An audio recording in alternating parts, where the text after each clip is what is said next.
तुम्हाला देखील धन्यवाद। एकूणच मंत्रिमंडळाच्या बैठकीमध्ये मात्र यावरून वादावादी झाली, हे मान्य केलं संजय शिरसाट यांनी।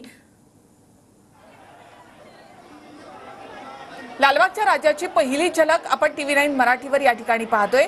लालबागच्या राजाचं पहिलं मुखदर्शन आपण आता TV9 मराठीवर पाहणार आहोत। गणेशोत्सवासाठी संपूर्ण मुंबई नगरी सज्ज झालेली आहे आणि ही शान कुणाची, लालबागच्या राजाची असं म्हणत गणेश भक्त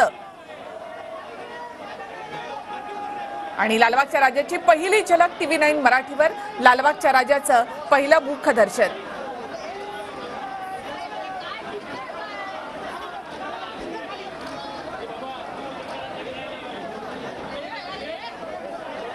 सुंदर असा देखावा यासाठी असणार आहे। त्याचबरोबर लालबागच्या राजाची ही पहिली झलक आपण TV9 मराठीवर पाहताय। लालबागच्या राजाच्या मंडळाचं यंदाचं हे 91वं वर्ष आहे।